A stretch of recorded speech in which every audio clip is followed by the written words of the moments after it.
Hey guys, thanks for joining us here at Salty Ginger Talk. If you're a trained listener, it's great to have you back. If you're new to the channel, really glad you joined us. Hope you like what you hear. So we have yet another outstanding guest on today. Her name is Tarra Stubbins.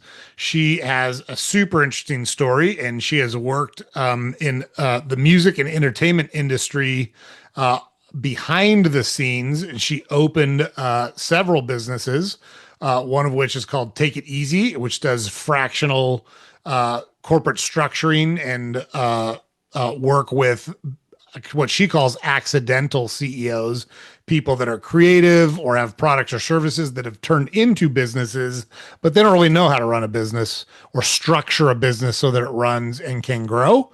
So she offers those services because of her experience in doing the same thing. She's very candid about the business doing well and then not doing well and what she's learned from those struggles. And just love her approach, love her mentality. She's very captivating when she speaks. She's very intelligent, and you're going to learn a lot from what Tara has to teach us. So without further ado, let's bring her onto the channel now. So Tara, thank you so much for joining us here at Salty Ginger Talk. Thank you so much for having me. I'm really excited to have this conversation. Yeah, I've been looking forward to it. We had a great conversation a little over a month. It was probably over a month ago now at this point. And I know you've been super busy working on stuff, but I love your story because yours is kind of a story of local girl makes good, then gets kicked in the teeth, then makes good again. and that's kind of what our podcast is all about. So like the only thing we encourage people to do is live a life of meaning and purpose. It's not our place to judge what that meaning and purpose is. It's not our place to tell people what that meaning and purpose is. They've got to find that out for themselves. But one of the ways we try to encourage them to do that is by interviewing people like you who have done that and gone through the ringer and put out some fires and gotten burned. And just have them share their stories in their own words and what they learned from those experiences. And yours is a unique one in that you've been around and adjacent to a lot of really famous people. But that's not what your primary business is built around. And I love the lessons that you've taken from that and the way you kind of use that to help other people now. And just really interested in exposing our audience to that. So what we'd like to do is just have you give kind of a high level view of how you got from A to B, and A can start as a kid, A can start as an adult. It's up to you. It's your story. And then what we do is go back and we do kind of deep dives on the big inflection points in your life, the big lessons you learned, the big things that we want to talk about. So with that, I will shut my mouth and the floor is yours. Tell us all about yourself. Well, thank you so much again for having me. I guess my story started when I was pretty young. I would say maybe 7 or 8 years old. And I had a t-shirt that said, "Remember me, I'm going to be a star."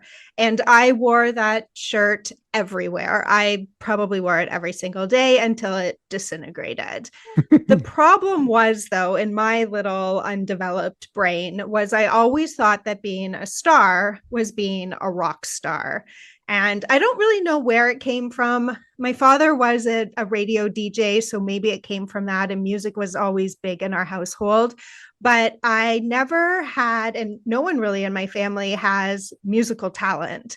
I appreciate music, but when I try to play a musical instrument, it sounds like a dying animal. Still does. So I always thought, well, I'm never going to live out my dream. I'm just going to be a normal human being, but I'll just wear this shirt anyway. And instead of throwing out my entire dream, something told me to keep a little tiny percentage of it and walk around with it all the time, I guess. But I would always forget about it. There would be days, weeks, months, years that would go by where I just wouldn't remember that I wanted to be a rock star one day, until those pivotal moments in life came up where you had to decide, am I going right or am I going left? Now, I was still very young, just a teenager. So, those pivotal moments aren't, that big compared to kind of what we go through as adults. But there was one moment where I had to make a decision. Am I going to be a good kid continuing through high school, or am I going to drop out of high school and jump on this rock and roll tour bus? And that is what I did. My mother wanted to murder me. It was in the days before cell phones, so she couldn't like track me going across. I'm from Canada, so I was going across Canada. And it wasn't even a tour bus. It was like a dirty van with 7 guys and me. And I was 15, almost 16. Well, it's a mother's So dream. I can't understand why she was upset. I did it. I picked that path in life, and I loved every minute of it. I was doing horrible work. I was getting coffee and sweeping beer off of stages and picking up dirty underwear off the bottom of the van floor. And the band wasn't really even a popular band, and they never made anything for themselves. But I still loved being a helper. And that's where I kind of had, I guess, my first aha moment of, I love this. I wanted more of this. I want more of helping people. And so went across Canada, came back. I actually finished high school, but I always wanted more. And so that's what I did. I tried to get into that world as much as possible. I was like a dog on a bone. Everybody I would ask, I just wanted to help. Can I help you at a show? Can I help you? I don't care your music. I don't care where you're going. And I ended up making a name for myself in the industry and got to support some of the world's most popular and largest entertainers like Mick Jagger and the Rolling Stones and Lady Gaga and Kiss and Nickelback and lots of other ones. So I kind of followed a dream, made those pivotal moment decisions, didn't really regret anything. And that's kind of how I started working with the big famous rock and rollers. Yeah, very cool. And it's funny because I played baseball, and so I was around and played with and against a lot of guys that played professional baseball.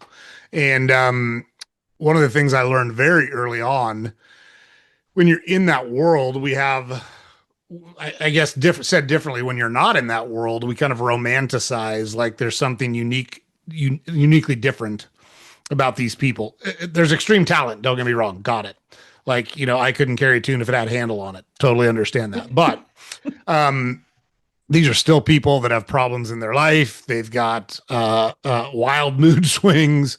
They've got all sorts of other issues. And you get to see that firsthand when you're in that world. So I can appreciate kind of what you're talking about, because like I said, I know lots of guys and played with and against lots of guys that played Major League Baseball. They're just guys.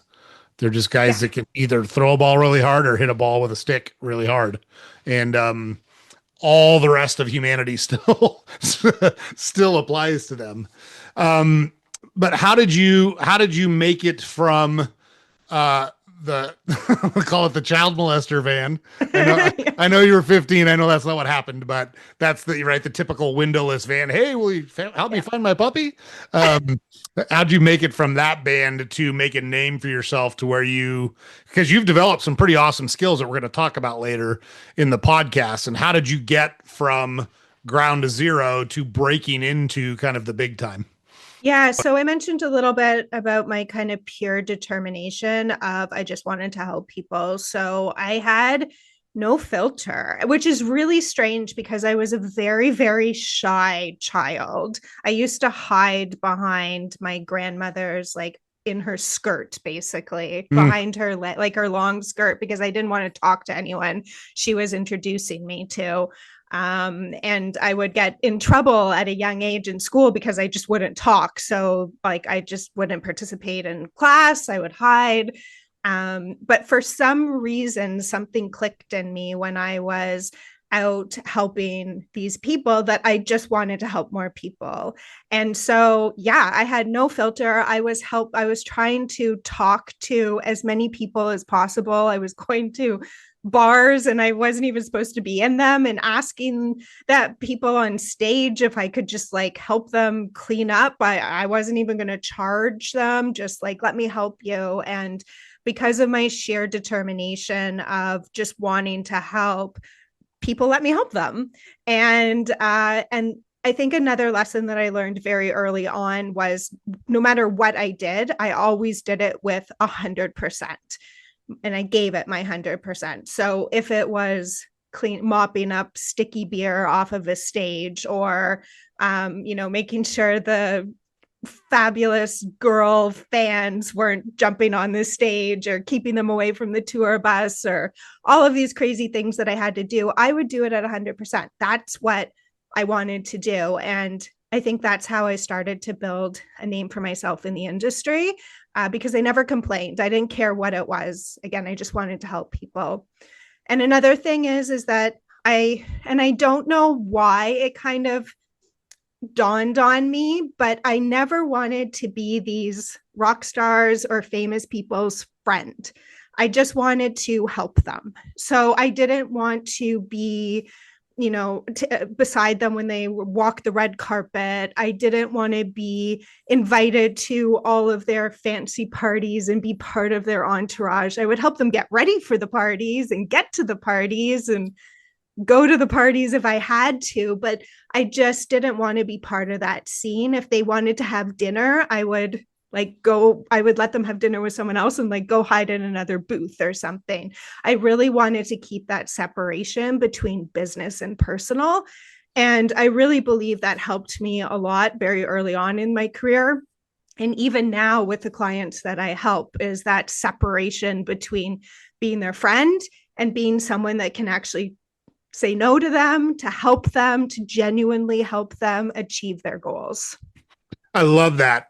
So one of the things, like we were talking before we started the recording, we have all sorts of interesting people on the podcast. We have great conversations with people, and it's people that have built a great life for themselves, and they come on and share like you're sharing right now. And what we try to do for our guests is draw out commonalities, and you've already touched on one of them. So we see some commonalities across all of the guests, regardless of what their story is and regardless of where they're at in their life. And I mean, we have wide ranging stuff. So we've had people on the podcast. It's very funny because I'm probably the least touchy feely guy on the face of the earth, but we sometimes cover really deep and heavy things. We've had people on that have suffered sexual abuse as children, incest as children, people who have lost children, counselors who deal with grief and trauma and PTSD, and some are just business people that have really developed really good habits and techniques, and they feel very passionate about sharing those to help other people build better lives. What we see in all of those people, all of them take action, which you've already talked about. And it's something I try to call out to our guests, because the reason that the people in our society, and I think this is a big problem in our society, you've touched on two things I think that would cure this. They feel the anxiety, they feel the depression, they feel the restlessness, they feel the lack of purpose. It's because they're not taking action and they're not going after what they want at 100%. And I love how you talked about what you did because you wanted to do it. Like it was important to you. And you said, I'm going to be the best, whatever I can be, whatever it is. If it's clear, because I've done that. It's funny because I bought, I used to own a lot of investment real estate, which I don't anymore. I've sold it, but we did a lot of our own maintenance, and I had three sons. And so we got a call one night that a toilet wasn't working. And we went over and pulled the toilet, and it was full of stuff that's in toilets, right? It's just not real fun. And it's on the second floor, and so the water's coming down on us, and it's not awesome. And I looked over at my son. I said, the next time someone tells you it's real sexy to be a real estate investor, remember this, because this is what it's actually like to be a real estate investor. But we had a lot of success in that because we were willing to do the work. We were willing to take action. I try to call that commonality out when we hear it from our guests. So I think that's awesome. And I really appreciate the way you thought about it and the way you talked about it. So as you move through this world, because I know you still offer similar services, but that's not really what your primary business is about anymore. But as you move through this world, what were some of the most important lessons you learned as a human being first, and then we'll get to the business part, because I love your guts, because you started businesses with no business experience, by the way, which I love. I absolutely love that you just took your shots. But as a person, what were some of the kind of personal or moral lessons you learned as you did this work? Yeah, so as you've said, I've had the massive opportunity to be able to work alongside some really successful people. And I was always like a sponge when I was around them of, how have they built their success? How do they maintain their success? Why them and why not me? Why them and not these other people? One of the people that I currently work with is a very well-known music sensation, I guess, out of Toronto. Probably the biggest one. I won't name names, but I'm sure everyone can guess right now. And I always joke, like, why is he actually so famous? Like, is his music actually really that good? Mm. And I always think about it, and it's because for him and for a lot of the music stars and professional athletes and amazing business moguls that I've been able to work with, is that their focus on that goal is just undeniable. You cannot take them or distract them from that focus. And even if something does come in to change them or distract them, they can get right back on that train, focusing on that end goal. And that was one thing that I have noticed for myself, rebuilding some losses in business, which we will talk about, but also with these really successful people, is that they can pivot really quickly. They can like pick themselves up from a really bad day really quickly. And then they also never lose sight of that goal. And I think that's why it's really fascinating for me to understand that at an early age, when I didn't throw away my dream of being a rock star, I somehow kind of knew that too, not even really knowing it.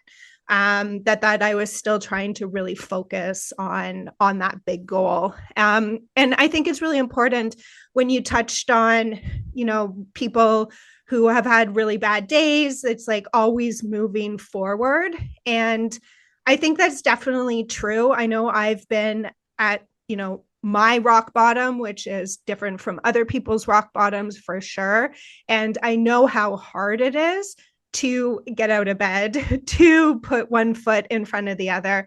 And sometimes we just need a moment or a month or a couple of months or maybe a year to try and kind of figure out how we gain that momentum again. But the successful people are the ones who can figure out how to gain that success or that momentum, and actually figure out how to put one foot in front of the other and get out of bed and keep moving. And the really successful people are the ones who can just do it a little quicker than everybody else. Well said. Yeah, look, we don't control a lot of things that happen to us in life, but we absolutely have control over how we react to them and what we learn from them and how we apply those learnings going forward. And I'm with you. I've been fortunate to be around a lot of successful people as well. And that's one thing I notice is the resiliency is, I use Michael Jordan because it's easy. Michael Jordan, everyone loves the videos of him hitting the game winning shots in the championships and all that stuff. He missed over 200 game winning shots in the NBA where the game was on the line. He took the shot, didn't go in, and they lost. And he talks about that just as much as he talks about the ones he made. And he said, it's those shots I missed that made me who I am, because it gave me resolve. I had to get the ball back and make good. Like I knew I was better than what just happened, and I wasn't going to let it stop me. And so where a lot of people would take that as a setback and, oh, I'm not good enough, I better not take the last shot next time. He had the exact, like, I got to get the ball again tomorrow night. I got to fix this immediately. And I see that same thing in successful people. So you're building all these skills, you're learning all this stuff about business, because like there's a business behind music. The entertainment part's really cool, but there's a lot of business contracts and legal stuff and marketing and PR and HR and all the other things that go with it. You're learning all this stuff because you're kind of intimately involved in the behind the scenes stuff. What motivated you to go out and start your own businesses from there?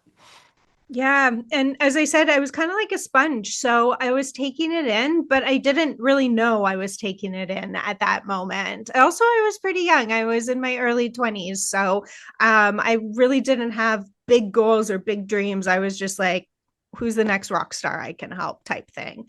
But there was one pivotal moment where one of the crazy rock stars I was helping had a crazy request.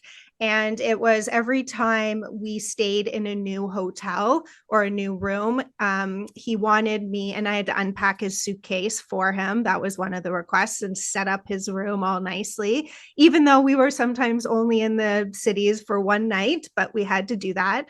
But one of the requests along with that was he wanted his toothbrush to be sanitized in the hotel dishwasher every single time it came out of the suitcase. I know, tons of questions go along with it. I don't know why. I never asked why. I learned very early on in my career, you don't ask rock stars why. They do some crazy shit that you just don't want to be a part of. So you just do it. And other people always ask me, you actually did it? You didn't just run it under hot water? And I was like, I actually did do it. I never even thought to do that. That might have made my life a lot easier. But we were in a brand new hotel. So a lot of times we would be in a hotel and we'd stay there before. So they knew that this was happening and they'd be like, oh yeah, here comes this crazy lady with the toothbrush again.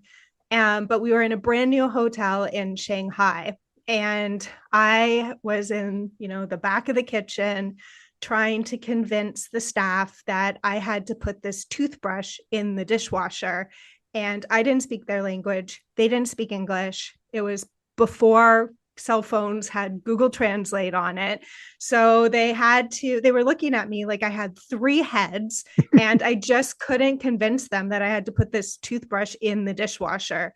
And I remember standing there with this toothbrush in hand thinking, there's got to be more to life than this. And at that moment, I decided that I was going to follow my dream of still helping people, but I wanted to help more than one crazy rock star at a time. So I finished the tour, came off the road, and just, I guess, opened a business. But at that point, I didn't even know it was a business. Again, just with that kind of stubborn, naive dream that I wanted to help more than one crazy rock star. And because of my network and because of who I knew, that turned into a personal concierge and lifestyle management company where I was helping high net worth, high profile individuals manage their homes on a day-to-day basis.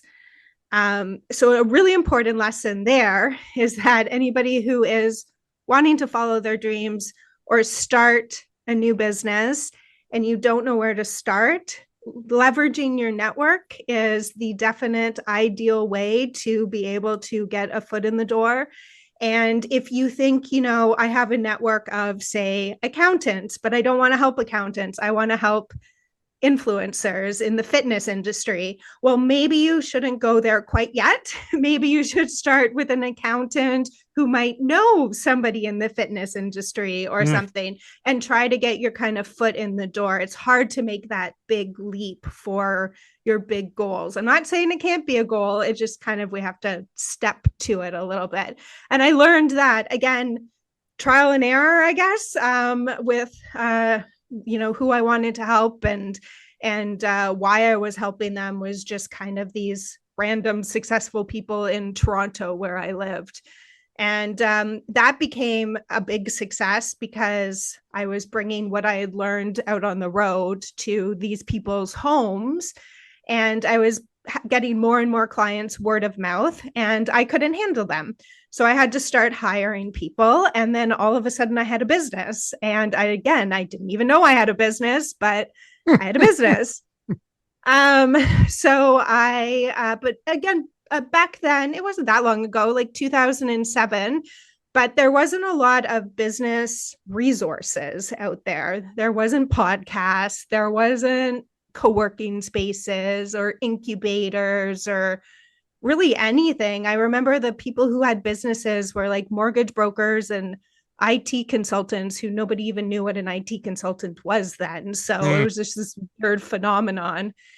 And I remember craving a community of like, there's got to be people out there who are like me that have this, I guess, business that Like, what are we doing and can we lean on people? And when the first co-working space opened, I was like the second person to join. I volunteered at the front desk, and all these people started becoming my friends and my kind of new network of these business builders and founders. And because of my background of helping people and seeing people of how they kind of built their way up to success and maintained success, I realized that my friends in my new community were having trouble getting over that kind of hump of success because they didn't have that strategic help behind them. They were trying to kind of piece it all together with, their mom doing their bookkeeping and their aunt doing their like sending their emails for them or something. And that's great to start, but then you kind of need that extra help. And I came from a world of like, let's delegate everything. Like, we always send out every type of help. And I didn't understand why no one else was doing that to get to success. So I started kind of just offering my services for free. Hey, you're my friend. I'll help you do this. And then that by accidentally turned into another really successful business. So I kind of like fell backwards into both of the businesses that I started. Yeah, I love that. Again, taking action. And I'm a huge proponent of learning as you go. Like, you can be as prepared as you want. And like, I'm not saying be irresponsible. I'm not saying don't prepare. I'm not saying any of those things, but you can only read so many books. You can only watch so many videos. You can only take so many courses. You can only listen to so many podcasts like the one that we're on right now. There is no substitute for doing the work. And it's a very consistent theme I've heard from you throughout our conversation so far, is that you just kept taking your shots and kept taking your shots. And it's funny because we did an episode earlier this week. We publish 5 episodes a week. So we do 3 interviews and then we publish 2 where it's me talking about a subject or a topic. And one of the things I talked about was how to build confidence. And there's only one way to build confidence. The way to build confidence is through experience. It sucks because the way to build confidence is through failure. That's the only way to build it. And you try, you fail, you learn, you try, you fail, you learn, you try, you succeed. And now you're like, hey, I've accomplished a lot of stuff. I've learned a bunch of things and I'm actually fairly good at this new task. It's funny because as kids, that's how we learn to walk. That's how we learn to talk. It's how we learn to read. It's how we learn math. It's how we learn to drive. But as adults, oh, for God's sakes, we don't want to look stupid. We don't want to screw something up. And, I've made a pretty good career out of fucking things up. Like, Yeah, it's worked out. That's worked out pretty well for me. Because I'm like you, we're like, okay, that didn't work. That sucked. I did a terrible job at that. What do I have to do to be better at it yeah, the next time? But you go through this trial and error process, and now you've got these 2 businesses up and running. So you're offering basically concierge services to high net worth people or famous people or people that need help running their life because the other things in their life are too busy. And then you've got kind of this business services outsourcing / fractional work business. So you're running 2 businesses and they're both growing. How's your life at that point? Like, were you ready for that? Did you feel like crazy overwhelmed or how was it? yeah, I was definitely not ready for that at all. I want to put a pin in that question for 1 second and Yeah. go back to something you said. There's a really great quote from, I think it's Tim Ferriss, and he said, 99% of the world is okay with being mediocre. Mm, And yeah, I just think it's like very spot on with what you were saying about confidence. It's really hard to get to that 1% who wants to do better, who has the confidence to keep going. And it's being able to work out of that comfort zone, whatever it is what allows you to be that 1%. totally. You got to be willing to look stupid. Like I tell people that all the time. Like I'll intentionally look stupid sometimes. I'll be at a meeting and someone will be explaining something and I feel like I understand it, but I look around the room and I'm like, nobody else is getting this. And so they'll get done and say, anybody have any questions? I'll just raise my hand and go, look, I'm stupid. I'm not getting it at all. So like, could you just explain it to me like I'm 5 years old? I apologize. I know everybody else has it, but I don't. So could you just make it make sense to me? I apologize for making everyone go through this. Doesn't matter to me. I'm way more interested in being successful than I am looking good. Like I'm a substance, not a style person. Like the substance is what's important to me. So thanks for reading. That's a great comment. And I really appreciate you saying it the way you did. Really like that. Yeah. I think about that all the time is how can I be that 1%, or even how can I push myself to not be that 99% of the world. So yeah, being mediocre to me seems really boring. So I don't necessarily want to be that way. I'm with you.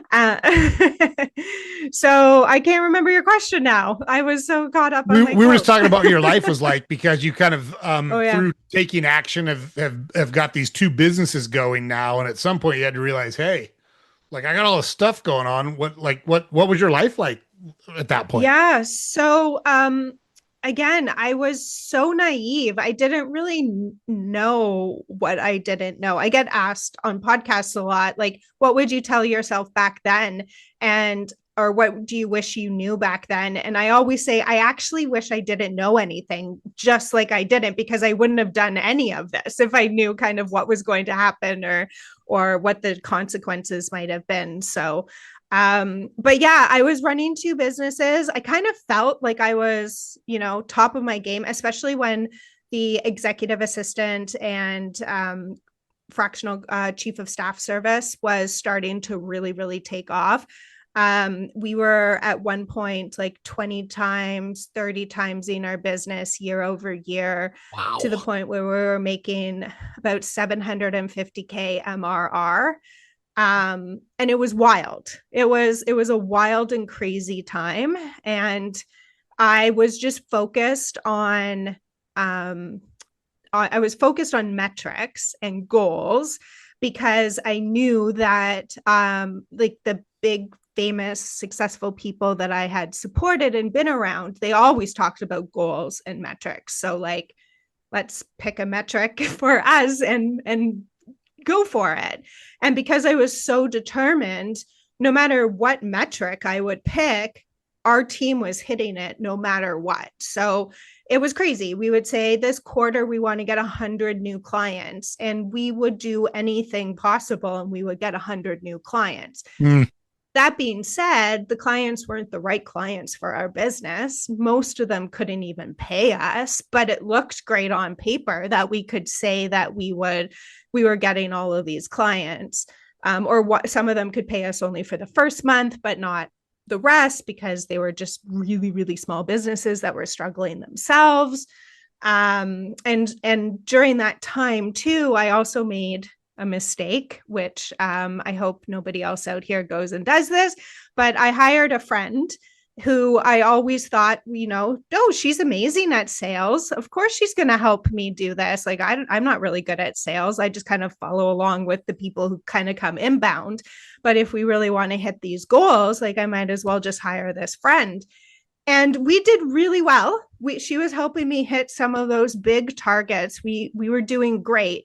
But the problem is the business grew to a point where it was way above what she knew or her experience. And so there was a lot of friction there.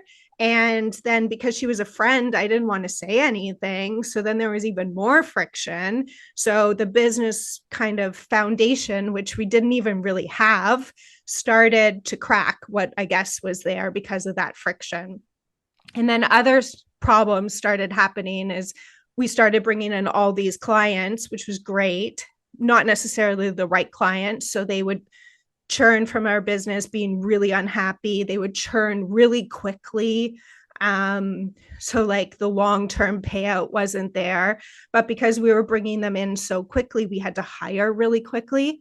And our hiring strategy was, can you pass a background check? Can you start tomorrow? Yes, great. Okay, you're hired. Mm. So you can see where the massive problems started.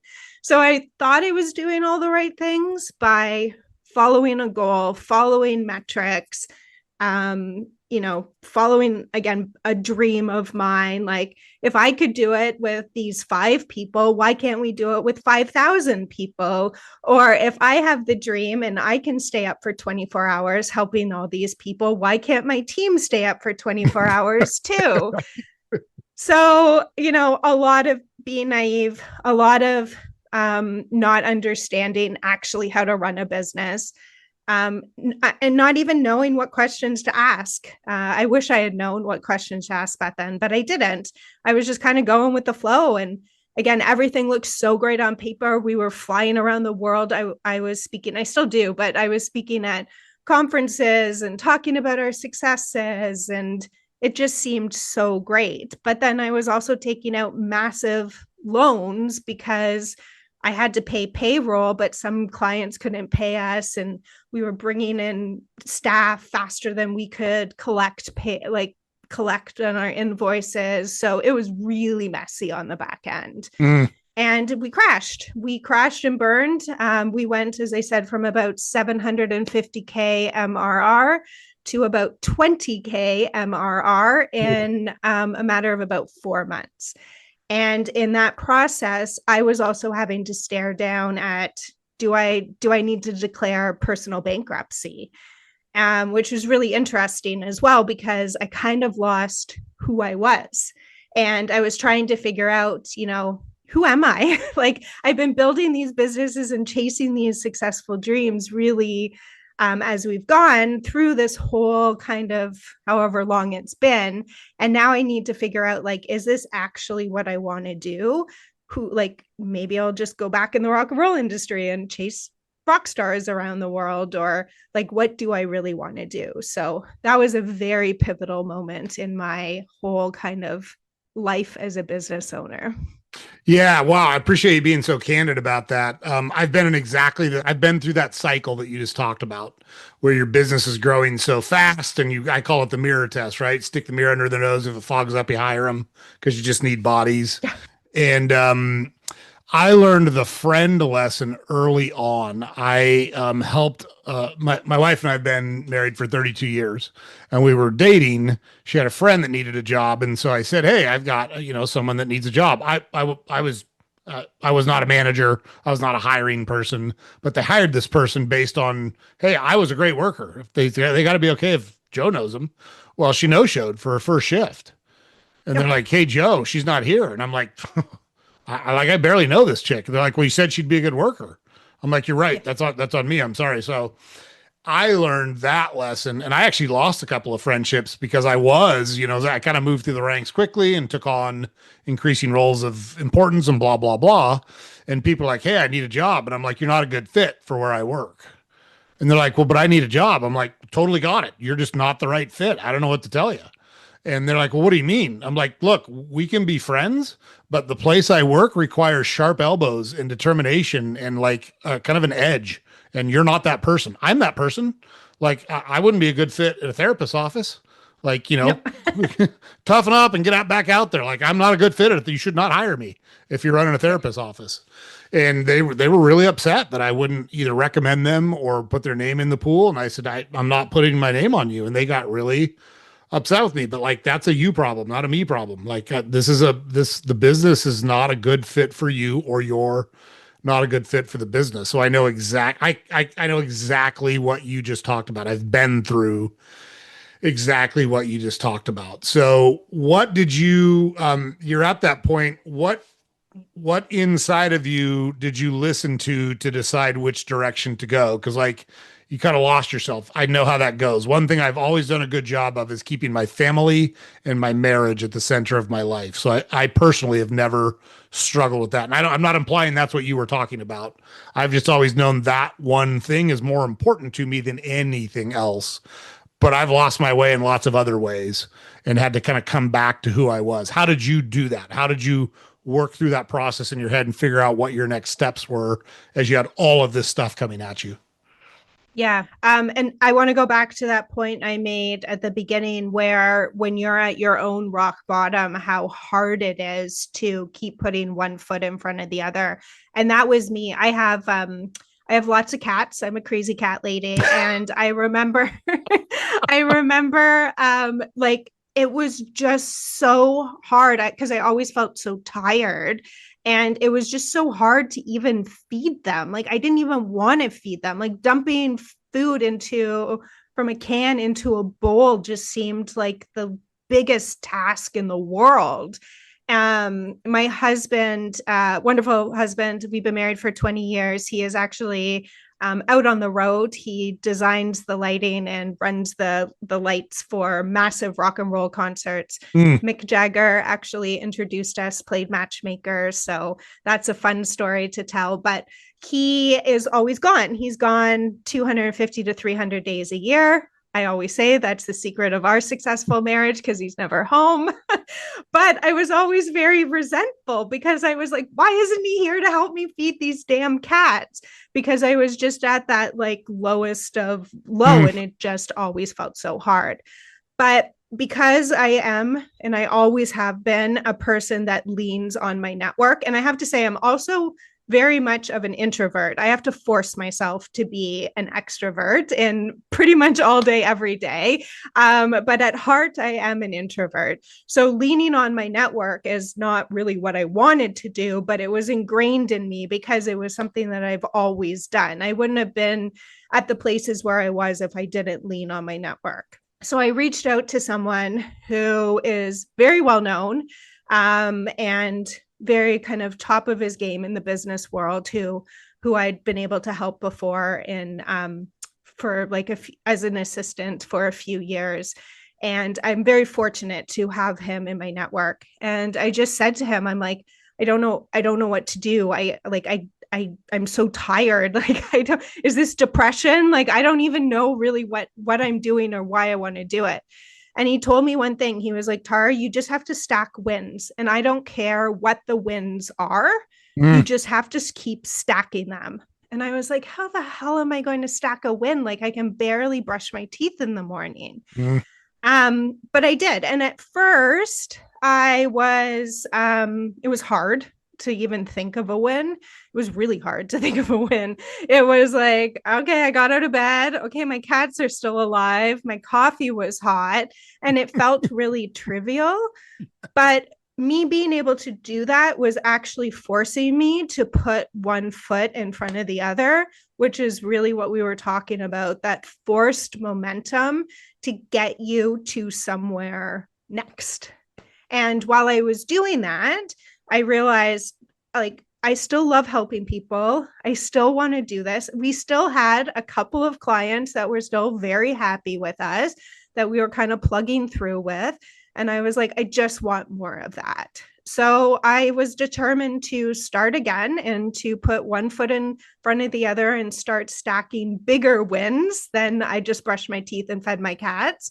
And but I knew from talking to these really great mentors of mine that I actually leaned on instead of running really fast without actually asking them the questions. Mm. I knew that I had to build some sort of system and foundation before the business actually started to take off again. So I spent a long time going really slow and thinking, who do I want as my ideal client? Who do I want as my team around me?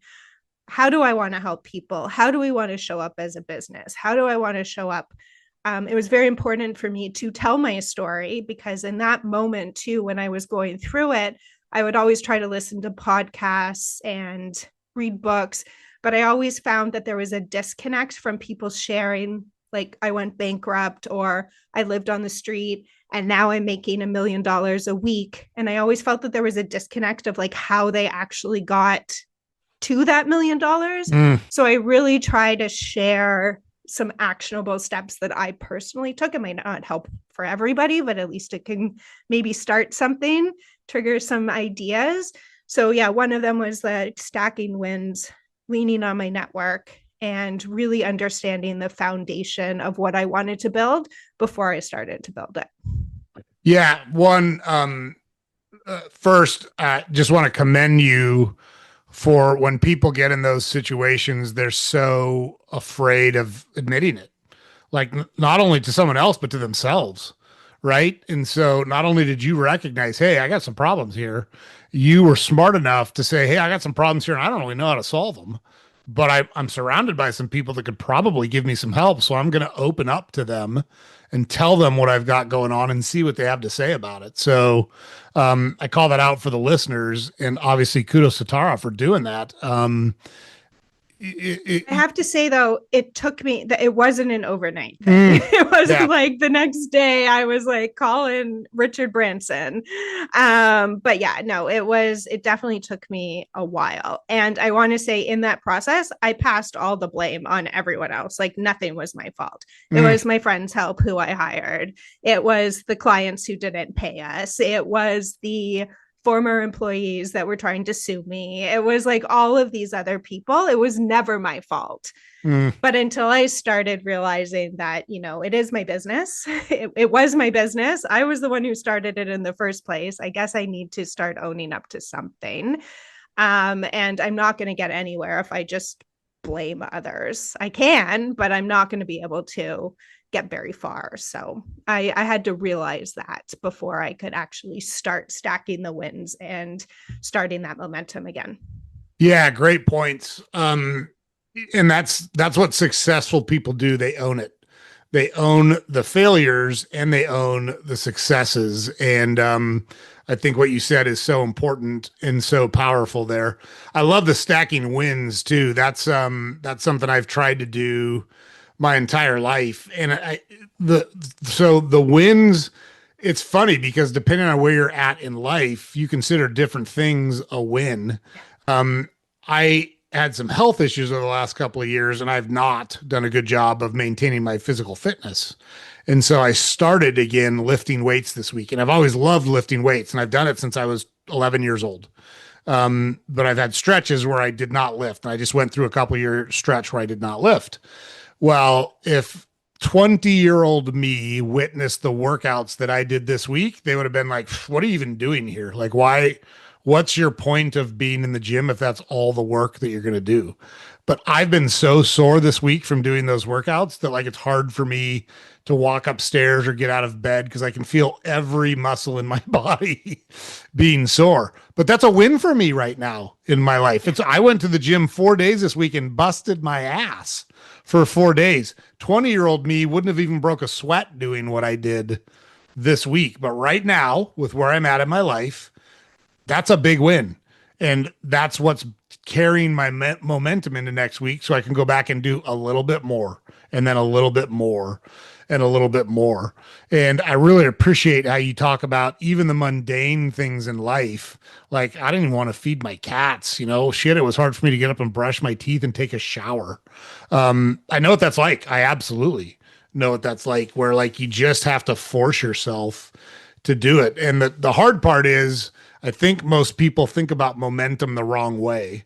Momentum is what builds uh, like your desire. So you're not going to be motivated. Momentum builds motivation. Motivation, not you don't get motivation and then build momentum. It's the exact opposite, and it really sucks because it'd be nice to have some, it'd be nice to have some motivation when you're in those I periods. always say that successful people are the ones that understand that they have to create their own motivation. That motivation isn't going to be that lightning strike moment. And the people who struggle with success are the ones who are always waiting for the right time, waiting to feel motivated, waiting to feel like they don't have a headache or they're not tired or, there's always some excuse. And I always think of like athletes at the top of their game, Olympic athletes, like they don't say, it's raining out today, so I'm not going to go for my 75-mile run. Like they're going to lace up their running shoes and they're going to go out if it's dark,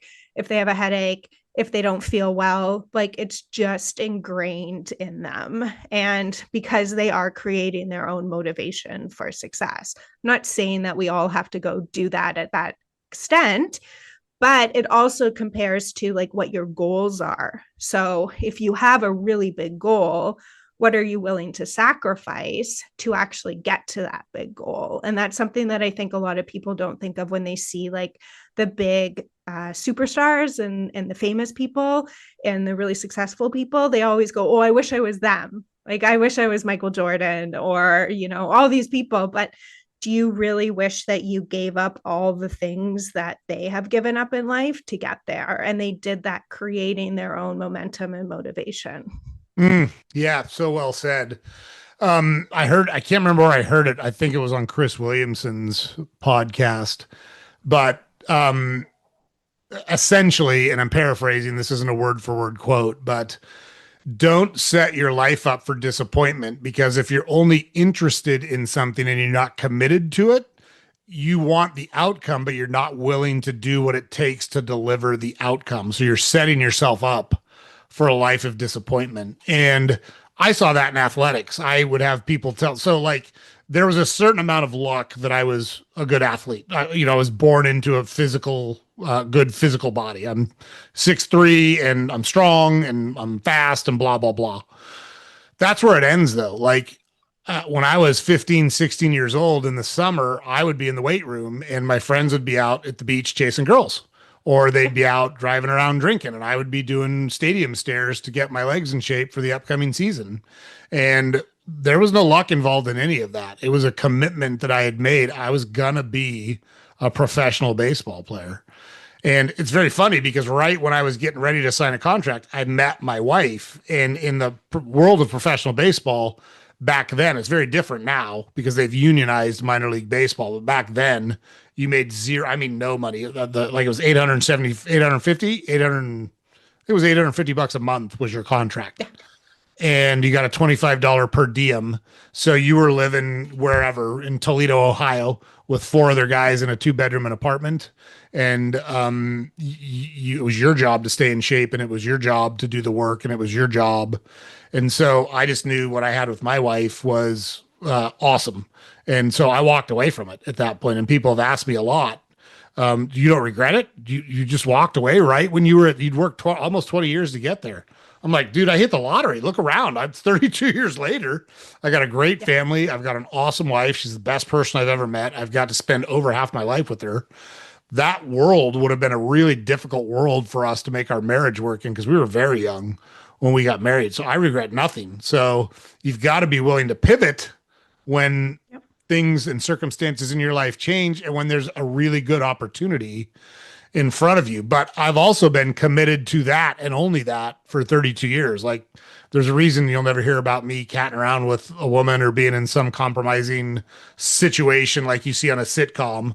Like I'll never wind up there because it's too important to me. My marriage and my relationship's too important to me. It's just never going to happen to me. But that's commitment, right? It's the commitment. You can apply that to anything in life that you want really bad. Totally. It's the commitment. And I know this has kind of been said to death on like other podcasts and like if you listen to other kind of motivational people, but it's willingness to do the boring things. And, who is it? Kobe Bryant, who would go and shoot however many free throws every single day and forever. He was willing to do the boring things. For business owners, are you willing to, send those 100 cold emails a day or whatever it is? For me, was I willing to mop the sticky beer stages and clean up dirty underwear off a bus? Yes, I was willing to commit to those boring, horrible things and do it at 100% every single time. And I think that's what really builds success and what keeps people in that 99% of people being mediocre and the other people being okay with doing the boring to get ahead. Yeah, for sure. So as you were working through this turnaround, was there a point as you turned things around where you felt like, ooh, I think I'm going to make it. I think I'm going to be okay. Was there ever a point where you had that epiphany, or was it just kind of a slow process where one day you looked up and went, shit, I'm all right? So I have to say, I still feel like I'm doing that. So that's a really good thing, actually. Yeah. My big crash happened at the end of 2023. So we're not that far into it, I guess 2 years or almost 2 years. But, and I spent a lot of time, as I said, just like feeling sorry for myself, passing blame, and then figuring out what I wanted to do. So I am very excited about the future and about where we're going and about the people that are in, I call it our ecosystem, who are helping and who are able to help. So yeah, but I don't know if maybe because it's like PTSD for me, but I don't know if I'm ever going to feel like I've made it again. But I'm also a builder and I'm a creative. So I always want to kind of keep building and keep reinventing. And as long as I'm helping people, I never know if I'll ever be at like, okay, I've made it. I can relax now. I feel like I'm going to be the 90-year-old woman like still at my laptop working just because I absolutely love doing that. Yeah, that's awesome. I think that's such a good mentality too. I can tell you that's when I've had yeah, so it's interesting. I'm 53 now. And I always tell people it's too bad you didn't know me when I was 20 because I was so smart when I was 20. I knew everything. You didn't even have to ask me. Of course. I would just tell you. That's how smart I was. I would tell you. I knew everything. And it turns out I've gotten a lot dumber over the years because I don't know anything. And I'm in a much better place now because I'm willing to admit freely I don't know anything about what we just talked about, but I know people that do, or I can find people that can do, that can teach me, that can help me. And I'm willing to listen. I'm willing to learn. I'm willing to look stupid as I go through the process. That doesn't bother me at all. But I am a really well seasoned 53 years old, and I've done a lot of different stuff in my life. And it's funny to me now because someone will ask me something about something I do have a ton of experience in. And the way I answer it now versus the way I would have answered it when I was 20 years old is so different. Like I will always say, look, there's a lot of possibilities here. There's a lot of things I don't know about your particular situation. I can share my experience with you, but I don't know. Like I don't know exactly what the right thing to do is in your situation, but I can tell you what I think based on my experience, but you should probably remember what you're paying me for this, which is nothing. And Yeah. that probably is what it's worth. But you got to make your own decisions on those things. And that curiosity and willingness to improve kind of on a consistent basis. And I call it a healthy paranoia. I think it's good to Yeah. have a healthy paranoia about the things in your life that are important to you. And that never stops. So Yeah. this is actually a very funny story. So I was, two of our sons were over the other night, and I was sitting adjacent to my wife on the couch. We were about 3 feet apart, and I wanted to tell her something, but I didn't want to say it out loud. So I texted her, but No. I was shielding my phone, because I didn't want anyone else to see what I was sending to her. My wife and like so to preface this, my wife is the least trusting person on the face of the earth, and I'm the most straightforward and open person on the face of the earth. So we're a good match because I got nothing to hide. I don't care. You can be as paranoid as you want. Fine by me. No big deal. So she can see me sending this text, and so the text pops up on her phone. I guess she had looked over and there was an emoji above the text I was sending. And she gets this text and she liked it real quick. And then she sent me a text back saying, "Who were you texting?" And I didn't understand what she was asking me. I'm like, "You just got my, is she joking? I don't get the joke. What's going on?" So like 3 minutes later, she grabs my phone and she's going through my phone. And again, I don't care. I said, are you looking for anything in particular? Maybe I can help you find it." And she said, "Well, who were you texting?" I said, "You." She said, "Well, where was that emoji from?" So I scrolled through our text screen, and the last thing she had sent me was a kissy face emoji. I'm like, the emoji's from you. But I said, no big deal. Like, there's the healthy paranoia. Like, she Yeah. was like, "I knew you were texting someone that you cared about, and I knew that you were like into it, and I wanted to know who it was if it wasn't me." I'm like, "It Yeah. was you. You got the text. You read it." And your sons are probably like, what is going on? And why are they not telling me? Why are they texting behind our back? Yeah, they're adults now. I mean, they're 31, 27, and 25. So Yeah.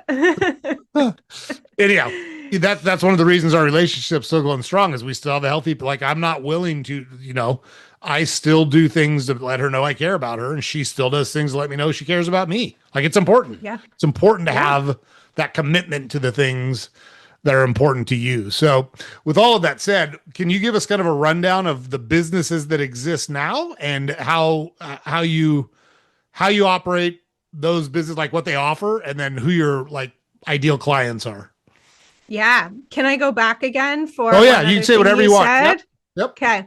So you were talking about how you would kind of give advice, but say like this isn't, I'm not being paid. This is what's worked for me. And I think that's a very important point to double down on because again, a lot of us will listen to these podcasts or read books or read articles or go on social media to kind of see motivation and to see how others have become successful and kind of built their success or gotten out of hard times.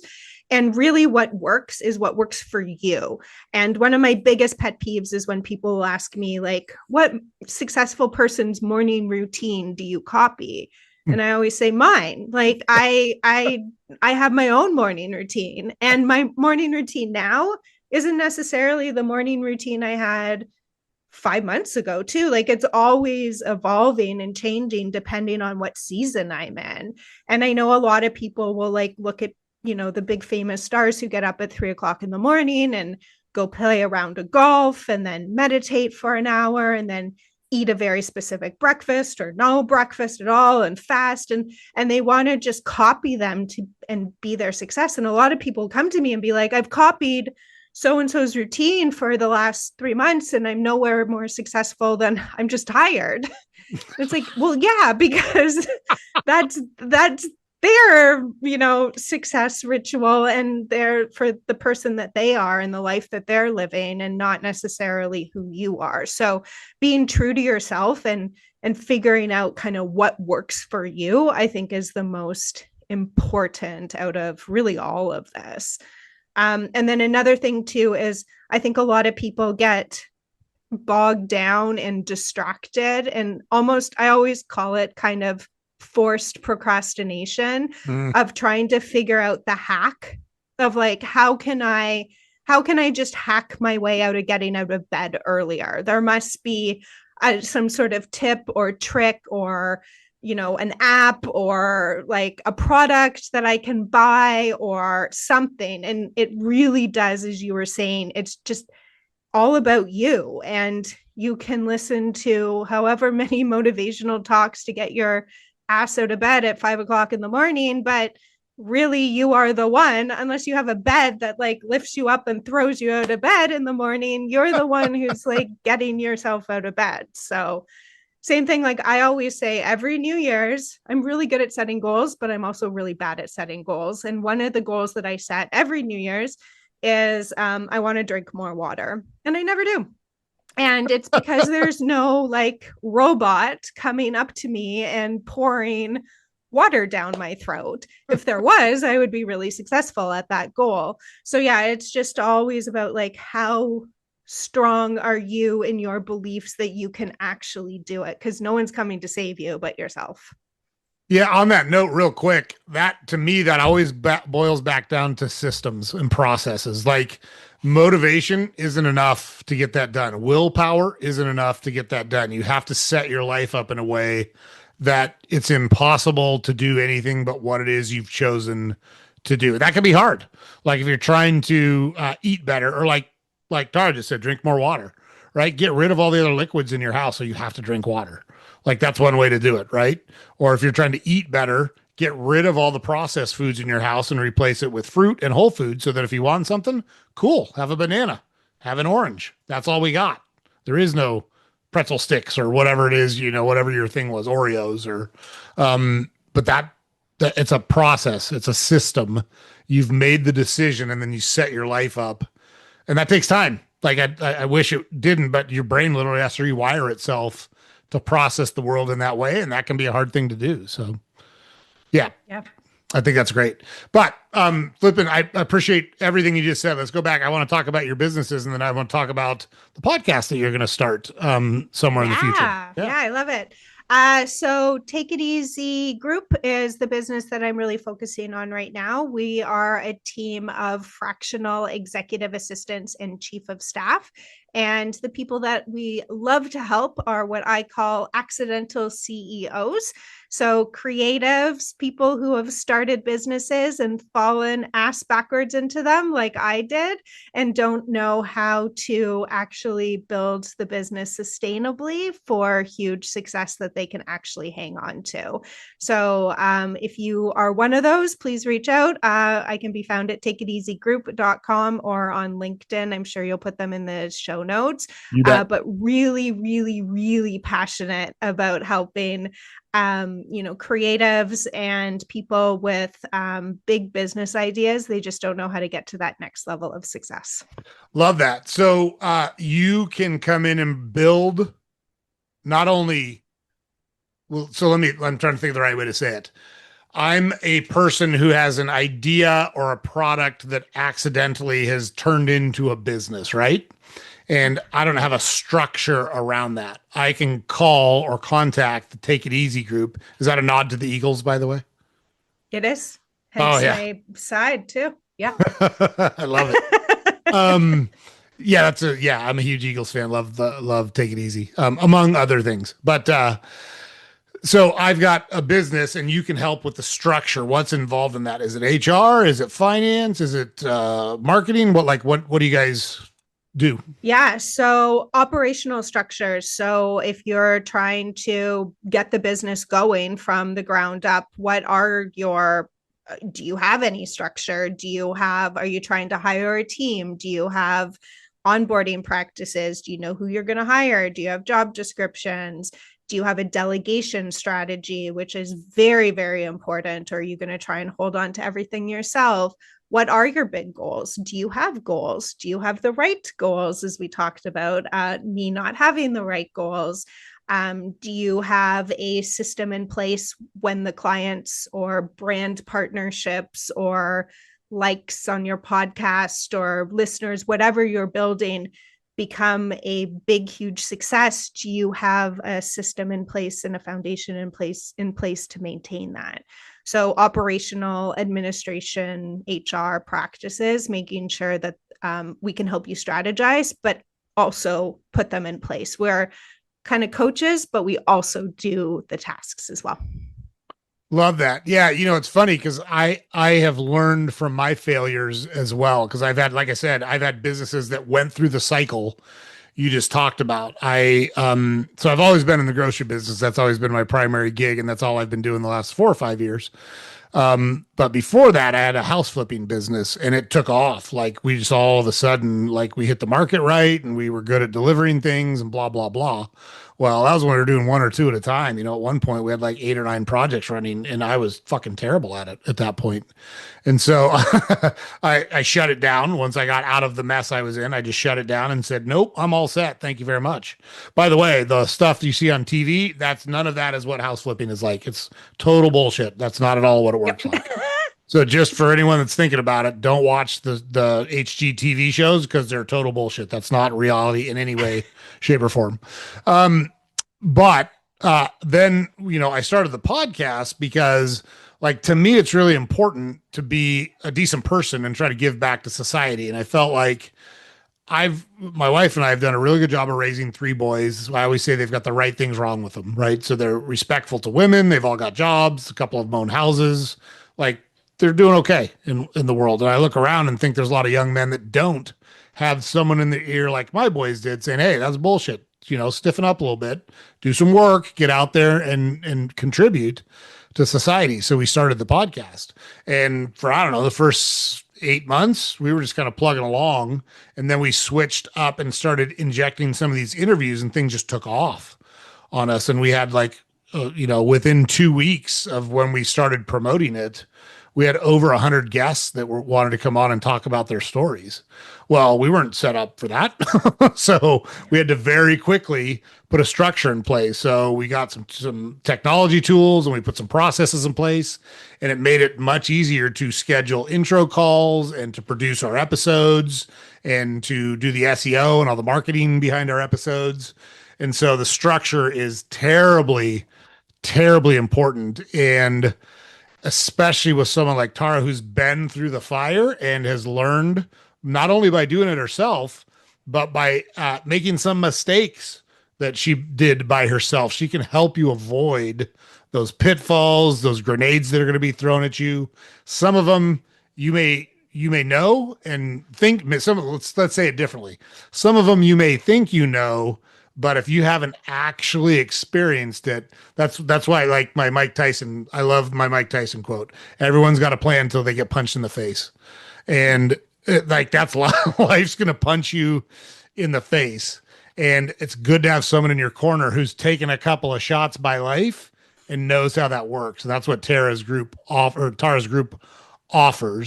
And I love that. I think it's awesome, especially We're not because going to stop all the punches, though. Like, there are some that you just unfortunately have to take. We can try, but I just want to put that out there, that disclaimer. that's a great call out, because there is no panacea. And like you were talking about, there's no hack to getting out of bed at 5 a.m. Get out of bed at 5 a.m. You're welcome. There's your hack. Yeah. Set the alarm, get your And ass be out of tired. bed when it goes on. Be tired. Like, if your goal is to do whatever, to lose, 20, 30, 40, 100 pounds, whatever, get out of bed, be tired, and go for a walk. Yes, there are things that are stopping people from doing that. I understand, but try to do as much as you possibly can to achieve your goal, and don't make excuses that I'm tired, I have a headache. I hear it all the time. I hear it, with my old staff that we were hiring because they had a pulse. It was always, who knows? There was the excuses are crazy. But yeah, if you have a big goal, nothing's stopping you. I used to I had a customer in Louisiana, and they were great guys. I love these guys. And they were absolutely self-made. They had all bought like a grocery store and turned it into like a 10 chain supermarket. And they were really successful at that point in their life. But I mean, these guys had literally lived in trailers before, and eaten what they killed to survive, that type of thing. And now they're really successful. And I was in their office one day, and I was talking to the lead guy, and someone came in on his team and complained about something. And he stopped, and like, he's got that kind of the Southern drawl mixed with the Cajun accent, and just the way he said it was so awesome. He's like, right now there's some kid in Afghanistan that's diving into a cave because he doesn't want to get killed by a bomb. And you're in my office complaining about cleaning the milk case. You be quiet and go back out and clean that milk case. And thank God you're not that kid in Afghanistan. And I was like, man, I love that. Marvin, you don't mess around, huh? He's like, I ain't got time for that stuff. You know what I did to get here? It's true. But again, he is not the 99% of people who are okay with being mediocre. The people who make those excuses, that's who you are. So you just have to decide, like, are you the 1%? Do you want to be the 1%? Then no more excuses. Yeah, totally. So, you're so you talked about the Take It Easy group. Is that the primary one, or do you have other businesses? I thought you had at least one more to talk about. I do. So Yeah. still have the personal concierge and lifestyle management company, where we run the homes of pretty successful, pretty famous people in Canada and the US. So yeah, if anybody needs their big massive mansion managed, you know where to find us. But that one always is kind of just run on by itself, which has been kind of nice for me. It's just something that's kind of there in the background. And so, people come to us slowly if they hear about us, and which is kind of nice. So it's not passive income, but Yeah. it's a nice business to kind of be rolling along in the background. That's a network business too, right? I mean, typically what happens, it's been my experience at least, because I've been exposed to that world quite a bit in my dealings. I don't live in that world in any way, shape, or form, by the way, but I've been exposed to it plenty. And typically someone throws a party and things go really well, and they're like, how do you do it? And it's, oh, meet Steve or meet Betty. Steve or Betty handles everything. They work for company X. You get introduced to company X. And so totally get it. I'm glad you got that business. I'm glad it's great. I would be shocked if there's any referrals that came to you from Salty Ginger Talk. I'm gonna wait. I bet you there will be. You never know. You never know. That's I true. love it. And then, so you're talking about starting up a podcast, which first, I love the title. You're going to call it "Fuck the Fluff." I think that's awesome. But what's your podcast going to be about? What's your approach there? Yeah. So again, when I was in that kind of rock bottom time, I was trying to, listen to podcasts, get motivation. I was really grasping at trying to find other people who were going through what I was going through. And I wanted to hear that one, I wasn't alone. Two, that I wasn't stupid for going through this. Like someone else in the world has gone through this, and this wasn't just me making this horrible mistake. And three, that there is some sort of light at the end of the tunnel. And I also wanted a strategy of, how did they go from being pissed off and horrible at feeding their cats to actually making a life out of them for themselves again. And that was the part that I struggled finding. So I could hear the motivation, which helped. I could hear other stories that were like mine, which helped, but I could never find actual non-fluffy advice. It was always like, the one kind of thing that put me over the edge was I was listening to one of probably the top 10 business podcasts, and there was a pretty well-known female entrepreneur talking about her kind of rise to fame and her troubles. And when she was asked like what helps her get through the day to day and build success, she said, you know what, I have a bubble bath every Sunday. And I was like, that's it, I can't take this anymore. like I get it. I get self-care is very, very, very important. But two things. One, you'll never hear a guy say, I had a bubble bath. So why are women like saying that? That also pisses me off. Imposter syndrome is only asked to women, also pisses me off. But, and I love a good bubble bath. Like, don't get me wrong, Sure. but that is not helping me solve the like collection agency that's knocking on my door wanting to take my house away. If I'm in the bubble bath, it's probably not going to help me. So I wanted to start a podcast specifically for women who are going through hard times, who have gone through hard times in business and were in life and wanted to share their story of the exact ways that they were able to get to the other side. I'm not saying that those techniques are going to help everyone, but at least it kind of gets your brain moving of maybe I can try this, or maybe I can spin that, what they did, and try this angle. And I really wanted to share what I thought was missing and fuck the fluffy stories. I love that. That's awesome. Do you is this going to be an interview? So like you'll interview people on your podcast? Is that the plan? I have. So, fun fact, I have interviewed probably about 20 people now. Some amazing stories, some amazing advice on how to build really successful businesses, massive failures, and kind of climbing up to the other side. But I did something that I always tell my clients and everyone not to do, and that is put things off and put things off and put things off. And here we are. So I keep saying it's going to launch next week, and that was a year ago. I think that I recorded one of the shows, or the first show. So I also did something not very great. I said that I was going to do the intros and the outros after, and I just wanted to dive into the conversation. And so that's the last part. I have to record the intros and the outros. So stay tuned. We will be launching very soon.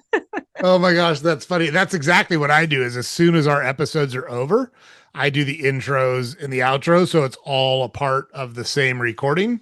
That makes it easier for our producer as well to edit everything and put the episodes together, and it prevents me from procrastinating because those are very easy to procrastinate on. It reminds me, there was a show on for a while. I didn't watch it much, but it was called The Middle. It was about a family in Indiana, a blue collar family in Indiana.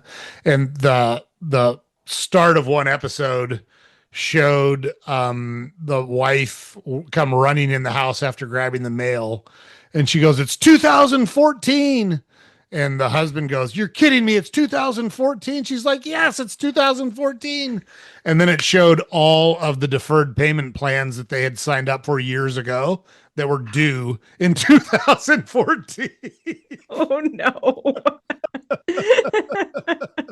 I was like, "Oh man, I've been there." When we first got married, I tried to buy there was a dining room table with 4 chairs, and it was not a good dining room table. It was just a dining room table. It was $300, and I couldn't even qualify for the layaway program because I had no, or the 90 day same as cash program because I had 0 credit. So I had to buy it on layaway because I didn't have $300. I had to pay for it over Yeah. time. Uh, Good times. Good times. Another thing too that I wanted to share in my podcast and also when I'm telling my story is that I know a lot of people talk about like when you're young, you have time to build a business, or when you're young, you can have these failures. And when I had my failure, which is not too long ago, I'm in my mid 40s, and I always thought that, like, do I have time to rebound? Do I have time to build another business? Is this like a young person's game? And I always felt really discouraged that it wasn't for me, that I was behind in everything now because I lost that. So I want everyone to believe that no matter how old you are, or wherever you are in life, you can still start something or rebuild or pivot, whatever you need to do to actually like get your dreams in your life to where you want them to be. I love that. Do you know the story behind the beginning of Kentucky Fried Chicken? I do. Yeah. Yes. Oprah too. Yeah. Yep. Kentucky Fried Chicken. I can't remember how old he was. He was in his 60s. He got his first Social Security 60s. check. Yeah. Yeah. Yeah. Yep. So I love that. And you're exactly right. When you decide to stop living life is when you'll stop living life. It's not an age, it's not a number.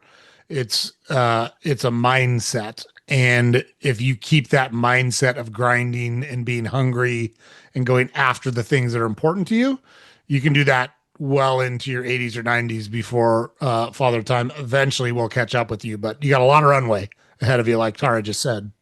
Totally agree. Definitely.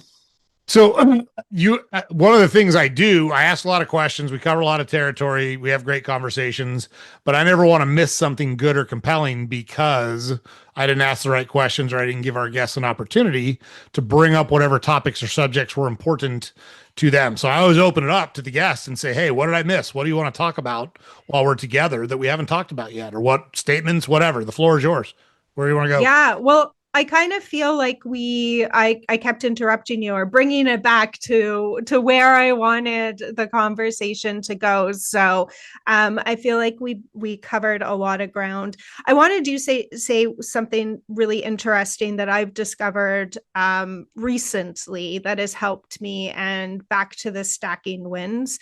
And it was so even now, of course, like, yes, my life may be kind of back on track and building the new successful business, but I still have really, really crappy days that things, even from that time, still aren't quite figured out yet. And I'm still, dealing with lawsuits and things like that, where I don't want to make the hard calls sometimes, or I don't want to deal with a problem. I would rather just bury my head under a pillow or go concentrate on the fun thing that I have to do, like being creative for the day or helping a cool business or whatever it is, doing these podcasts. And so one thing that helps me continue to stack wins, because I find that very important, but I also struggle with it a lot, is I use AI.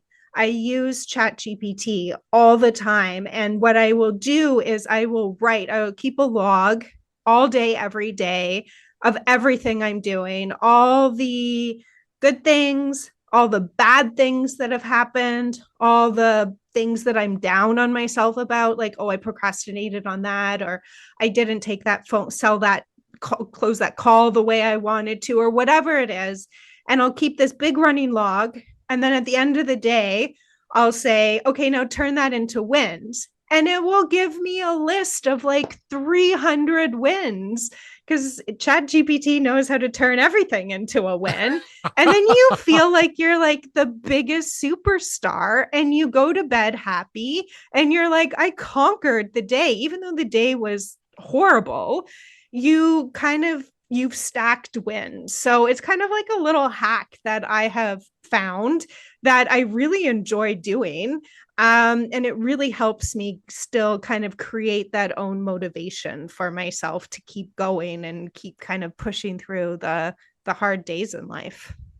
I love that. And it's so funny because we as people, I guess a couple things pop into my head when I hear you talk about that. That's an awesome approach and a way to kind of recap your day to focus on all the stuff you did accomplish during the day, which is great.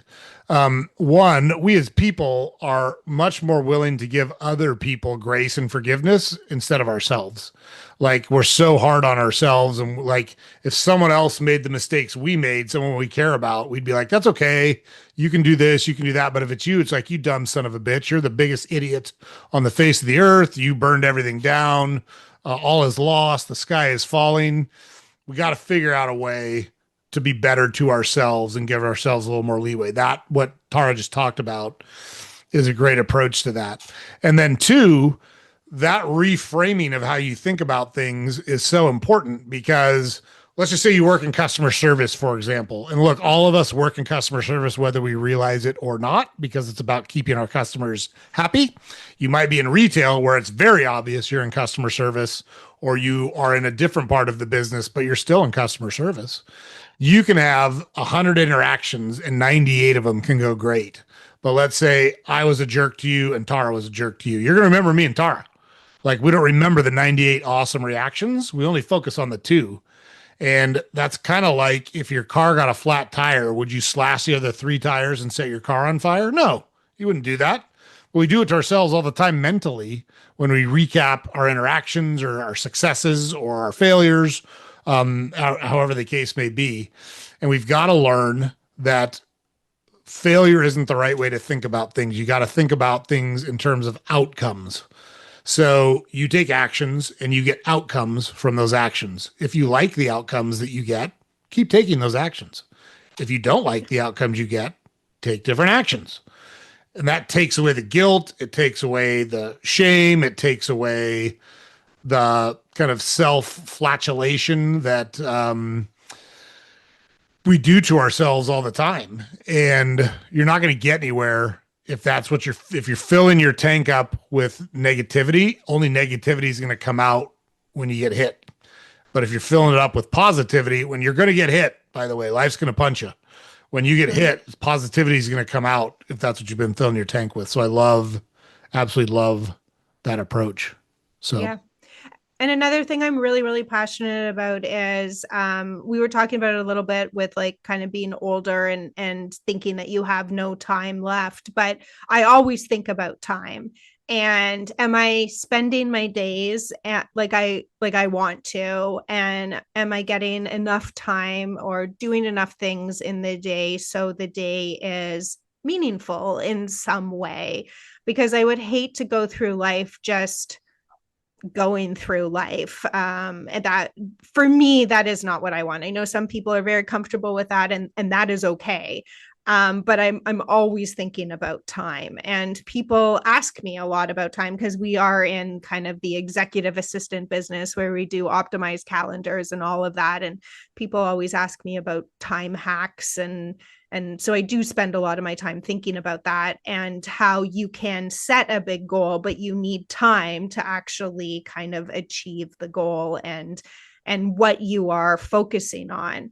So one other takeaway that I had when I did kind of hit my rock bottom and I was trying to kind of crawl out, I did have all these big goals. I wanted Take It Easy to be a multi-million dollar business and brand again. I wanted to, and I still do, it's still a goal of mine, retire my husband so he doesn't have to be on the road.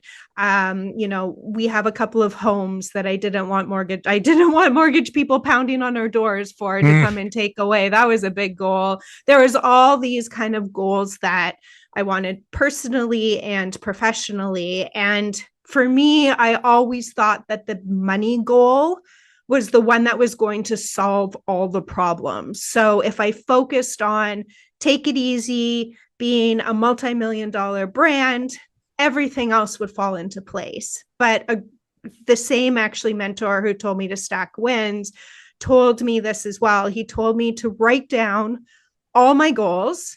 And then because I don't have time to concentrate on every single goal. And so no goal is actually going to happen because you're just piecing it together. And so it's actually, I talk about this a lot. There's a math equation that's thrown around in Hollywood a lot. And they say 20% plus 20% plus 20% plus 80% doesn't equal 100%. And it's true, because if you're concentrating some of your effort here and some of your effort here and a lot of your effort here, like you're not actually getting fully towards that goal. So he reminded me of that. And so he told me to write down all my goals, which I did. And then he asked me which one would be the one that would free up the most bandwidth for me in my brain and also be the biggest needle mover. And at that point, it was save my house. and at first I thought it was I had to have money to save my house. But really it was I had to have the courage to call the lawyers who would help me fight these things I had to find the paperwork. I had to find a new mortgage provider. I had to do all these kind of admin, boring, horrible tasks that no one wanted to do. But in the back of my brain, it was just go out and get new clients so you can throw money at the problem. But that actually wasn't the goal that I needed to solve at that moment. So when I knew the goal that I had to solve, I focused all of my time. I blocked out 4, 6, 8 hours a day on saving my home so I could then check that off the list. That took about 2 months, but okay, did it, or at least got into a process where it was kind of being dealt with by the right people. And then I could go focus on the next big needle mover, which was, okay, let's start rebuilding the processes for Take It Easy now so we can be a big multi-million dollar brand again. So understanding kind of what goal to concentrate on and what you're spending your time on is really important. Yeah, I think that's so well said. And the part that's, at least from my perspective, the hidden part of that's so difficult to understand is how much weight that particular issue or goal carries in every aspect of your life. Not only is it your professional or personal life, it permeates every other area. And it's amazing how freeing it becomes when you at least start to attack it. Even just taking action on it has kind of a multiplier effect on your mentality, on your approach, on your motivation, on your energy level. And it's hard, man. It's hard when you're in those situations to say, look, I'm going to set my feet, I'm going to take the hard swallow, and I'm going to charge forward, because you're kind of gutted at those points. You don't have a lot in you, and you're like, fuck, I don't know. I don't know, man. Yeah, picking up the phone and calling the lawyer to ask for help was probably the hardest thing that I had to do.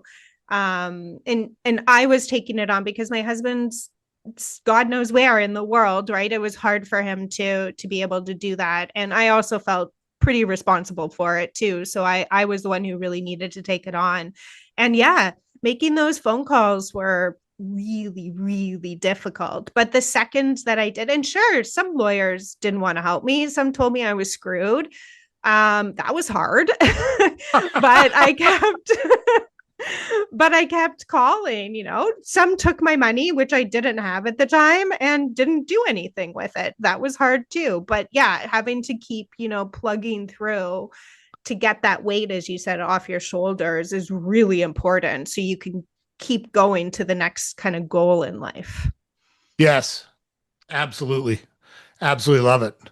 Well, Tara, thank you so much for joining us tonight. I just loved our conversation. I love your candidness and your approach. One of the things I love the most about it is and you mentioned it a couple of times because it's important to you. You gave real world examples and real world actions people can take right now, starting today, to start making an impact on their lives. And the thing that sucks about it is it's kind of fractional or gradual. So even if it's kind of like going to the gym, like we were talking about. So you don't go to the gym and then tomorrow you wake up and you're like, ah, look, I'm all in shape and everything's great. You got to do it. I always say you don't run on a treadmill for an hour and lose 20 pounds. It would be great, but doesn't happen. Yeah, but we forget we don't gain 20 pounds all at once either, right? And it happens a little bit at a time as well. But I really appreciate the fact that you have concrete, real world, actionable items that you shared with our audience that they can take right now. So just really, really appreciate it. Really enjoyed having you on the podcast and our conversation. And thank you so much for being so gracious with your time with us. Well, thank you so much for having me. I had an amazing time sharing my story, and I do really hope that it gave some little nugget to somebody out there to help them achieve their own dreams. For sure. And don't forget, down in the show notes, we'll have Tara's website. You can get in touch with her about Take It Easy. If you happen to need someone to run your big fancy mansion, you can get in touch with her about that as well too. Yeah. But you don't have to go far to find her stuff.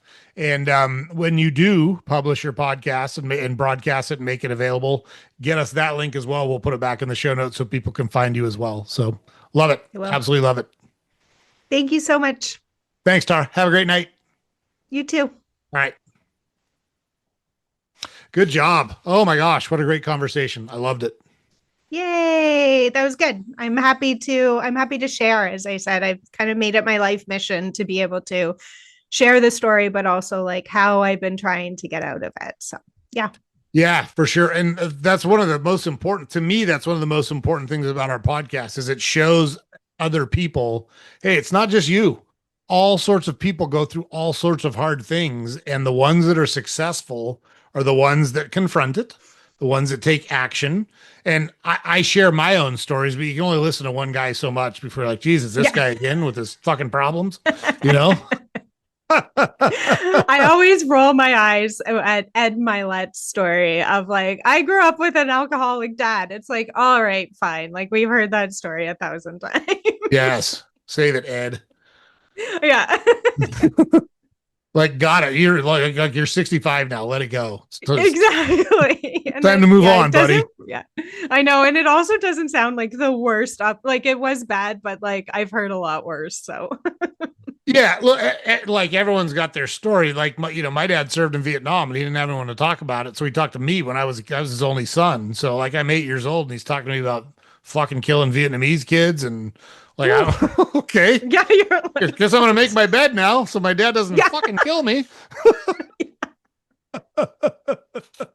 Exactly. Everyone's got their shit, man. You just gotta deal with it and process it. So you got it. Yeah. You just got to get out of bed at 5 a.m. Yes. I loved your stories.